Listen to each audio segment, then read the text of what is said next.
Um caso que merece bastante atenção por parte da Comissão Cidadã de Inquérito é o fato de jornalistas estarem sendo acusados de desejar a morte do ex-presidente Jair Messias Bolsonaro na última sexta-feira 13. Até parece que a sexta-feira 13, né, foi feita para desejar algo de ruim, né? Sempre é relacionado a esses filmes de terror, né, essas coisas todas. Então, isso está sendo uma coisa bem comentada e a gente quer trazer isso aqui para vocês porque é, um, é uma coisa assim, muito lamentável, né, se for verdade, porque alguém desejar a morte de outra pessoa e ficar plantada lá na frente né, do hospital, lá esperando que isso aconteça. Se isso for verdade, realmente é uma coisa muito triste. E vamos analisar sobre isso. Bem, separei aqui um vídeo que eu tirei do UOL, né? E ele fala sobre esse vídeo que circula na internet. Inclusive, a Michelle Bolsonaro chegou a compartilhar esse vídeo, né? Os jornalistas ficaram chateados com ela compartilhar esse vídeo, né? Porque essa pessoa estava denunciando esses jornalistas que supostamente estavam desejando a morte do marido dela. Então, por indignação, ela resolveu, né, chamar atenção para esse detalhe, para que a opinião pública tome conhecimento disso. Vamos ver o que saiu do vídeo. Cara, vocês estão discutindo aí se o Bolsonaro morrer. É isso mesmo que eu tô ouvindo? Não, filho, eu tô falando Não, eu acabei de ouvir eles falando aí. Se o Bolsonaro morrer, a facada é isso que vocês estão discutindo aqui. É sério isso? Não adianta fazer de sonsa não, eu acabei de ouvir aqui. É sério isso?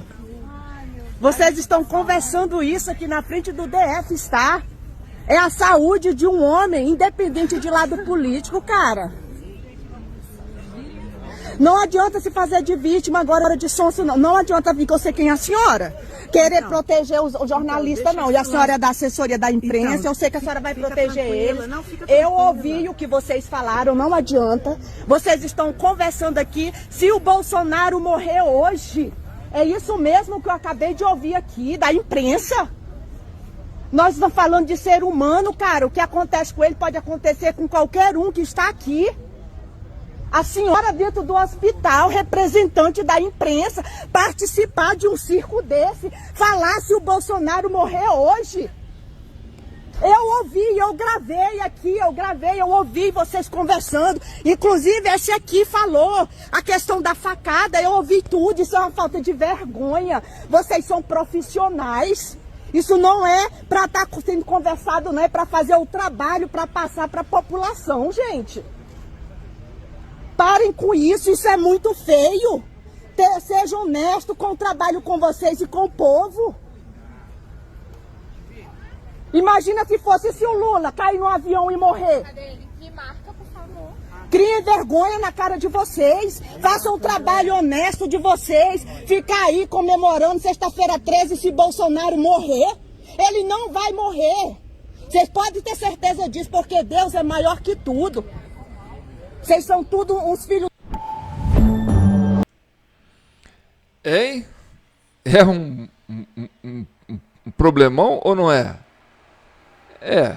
Olha, gente, eu pesquisei aqui, vou até ler para vocês. Nesta sexta-feira, 13 de março de 2026, vídeos que circulam nas redes sociais mostram jornalistas sendo confrontados e acusados de desejar a morte do ex-presidente Jair Bolsonaro em frente ao hospital onde ele está internado.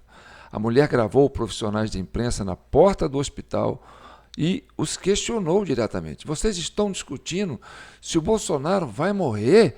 O vídeo repercutiu intensamente em plataformas como Instagram e Facebook.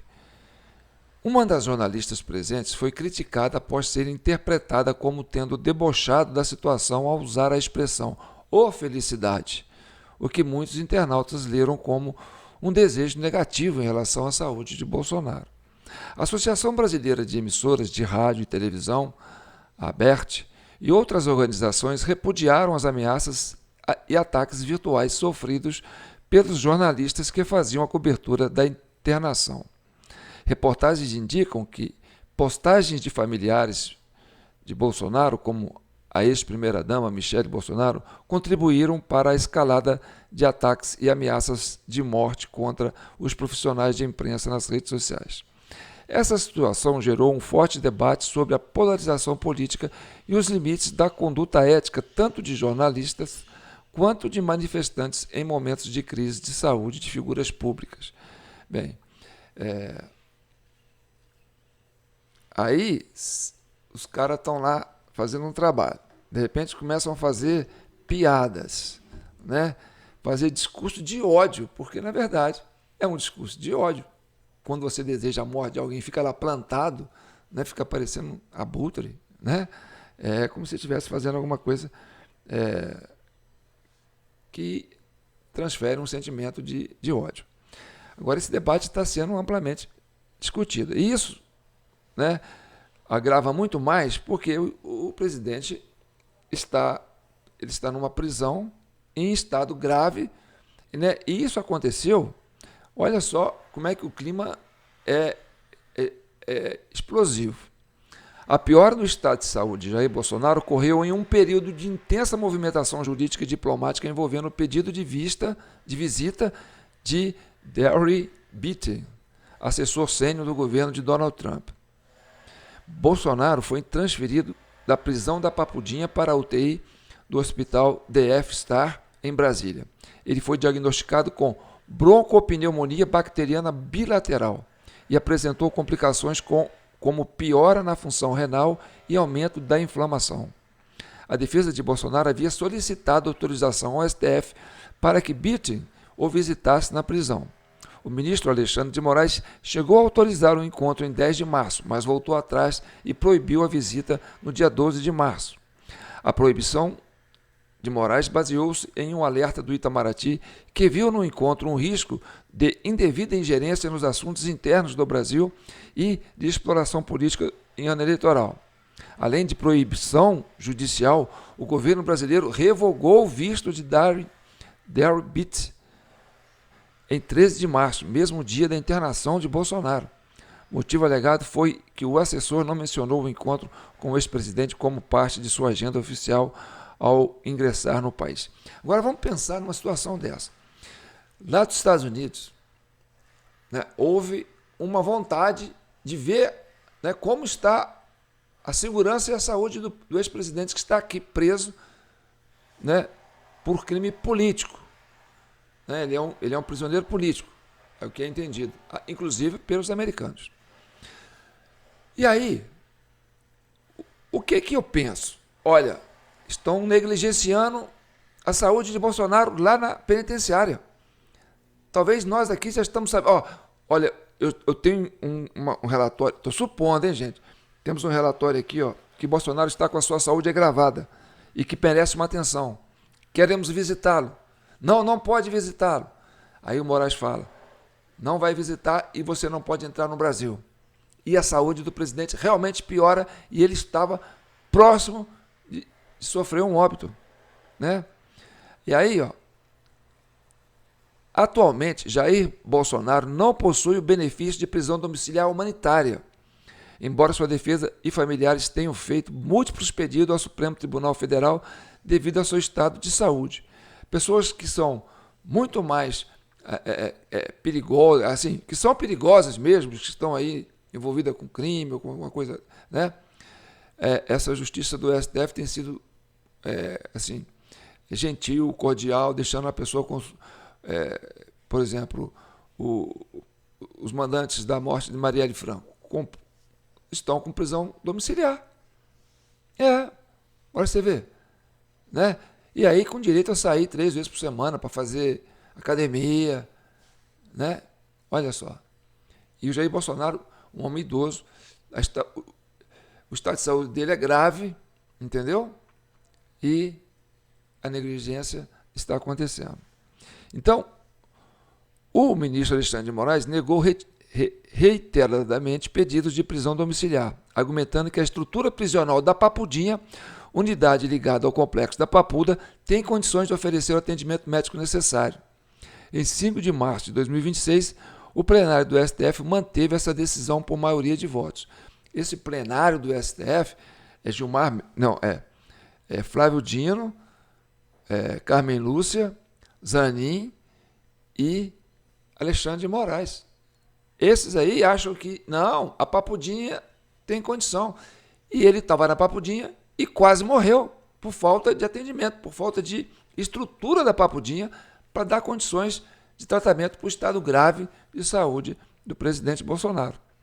Então, esses ministros estão negligenciando uma questão humanitária por um líder político que eles consideram, né, um adversário político. Eles não consideram ele um criminoso, né? Essa turma aí, né, é a turma que fez várias reuniões, né, com políticos, né? Temos que acabar com o bolsonarismo, derrotamos o bolsonarismo, né? Não perdeu o Mané e tal. Então, são políticos, são juízes políticos que prenderam um líder político da oposição e o mantém sem a devida preocupação com a questão humanitária, né? E aí, isso aumenta a tensão, porque realmente a saúde do Bolsonaro está em risco, porque ele está sendo negligenciado por um colegiado de juristas que nós e os americanos consideram que é um julgamento político, porque tiveram que fazer um cavalo de pau para interpretar a lei, e estão aí protegendo o maior bandido, assaltante de banco, que está aí, Daniel Vorcaro, né? Por exemplo, o Zanin rejeitou, né, apoiou o presidente da Câmara, que não quer criar a CPI do Banco Master, né? O Flávio Dino deu né, protegendo o filhinho do Lulinha, que está envolvido aí com dinheiro que pode associar ao Banco Master, né? O Gilmar Mendes não quis dar o parecer dele sobre a prisão do Vorcaro. Até agora, ele não se pronunciou. E fica criticando, né, os vazamentos dos telefones do Vorcaro, né? Quer dizer, é amigo do maior bandido de assaltante de banco que o Brasil já conheceu, né? E o Procurador-Geral da República, que condenou o Bolsonaro, também não queria a prisão desse banqueiro, né?